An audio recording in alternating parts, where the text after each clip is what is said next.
어둠이 짙게 깔린 11월 1일 새벽, 헬싱키 시내의 국세청 건물 앞에 핀란드 기자들이 길게 줄을 섭니다. 오전 8시 정각이 되면 핀란드 정부가 전 국민 소득 및 세금 납부 내역을 공개하기 때문입니다.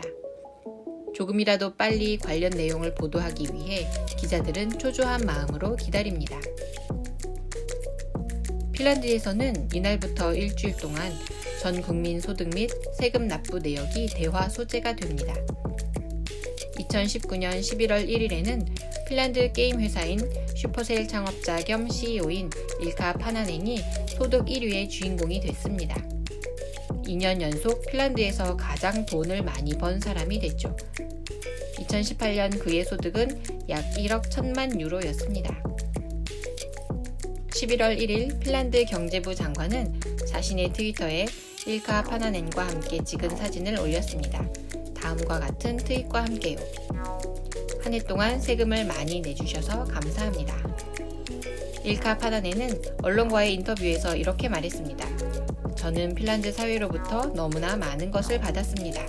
이젠 우리가 사회에 돌려줄 때라고 생각합니다. 사실 파나넨처럼 누가 봐도 모범적이고 성실한 납세자는 핀란드 시민들 사이에서 그다지 화제가 되지 못합니다. 사람들은 어떤 유명 인사가 파산했는지, 의외의 인물이 떼돈을 벌어들였는지 등 가십거리에 더 관심을 보입니다. 2018년에는 핀란드에서 가장 유명한 포르노 배우 안시 비스카리가 전년도에 2만 4천 유로를 벌었다는 소식이 사람들 입에 한동안 오르내렸습니다.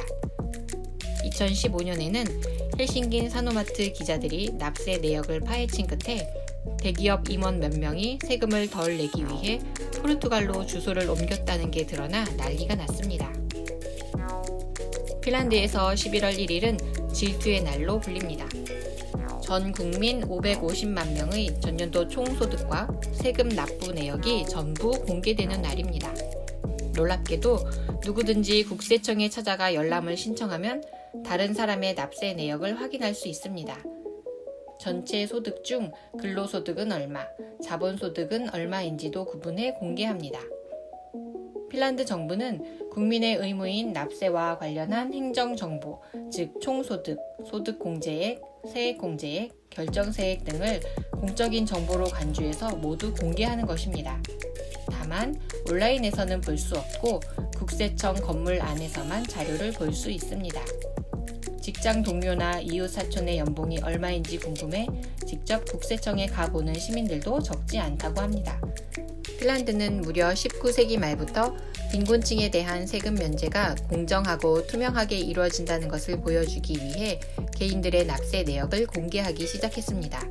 현재와 같은 납세 내역 공개 절차는 1950년대 들어 자리 잡은 것으로 알려져 있습니다. 참고로 같은 북유럽인 스웨덴과 노르웨이에서도 남의 납세 보고서를 볼 수 있지만 익명으로는 안 됩니다. 옆집 남자의 납세 내역을 보겠다고 열람을 신청하면 그 남자는 내가 자기 정보를 열어봤다는 것을 통보받습니다. 물론 핀란드 사람 모두가 세금 공개를 찬성하지 않습니다. 당사자 동의도 없이 개인 정보를 공개해 국민들의 시기심을 자극한다는 의견이죠. 하지만 대다수는 질투의 날이 청렴, 정직이라는 핀란드 사회의 가치관이 잘 드러나는 자랑스러운 이벤트라고 생각합니다. 독일 출신으로 핀란드에서 20여 년째 살고 있는 작가 로만 샤츠는 질투의 날을 핀란드인들이 스스로의 정직성을 축하하는 날이라고 평가합니다. 실제로 핀란드인들은 세무 당국을 무척 신뢰하고 있습니다. 2019년 핀란드 국세청이 전국의 15에서 74세 시민 1000명을 인터뷰했습니다. 결과가 놀랍습니다. 복지 국가를 유지하기 위해 내가 세금을 내는 것이 중요하다는 데 동의하는 비율이 98%에 달했습니다. 78%는 자신이 지불하는 세금만큼 국가로부터 서비스를 되돌려 받는다고 생각했습니다. 미국의 외교 전문지 포린 폴리시는 핀란드 정부가 세금 정보를 투명하게 공개하는 것은 세금에 기반해 복지 제도를 운영하는 핀란드의 국가 기능 유지에 필수적이라고 분석했습니다. 정부가 이 정도로 투명하게 정보를 공개하는 것을 보니 과세 제도가 누구에게나 공평하게 작동하지 않겠냐는 믿음이 커진다는 의미인 것이죠. 여러분들의 생각은 어떤가요?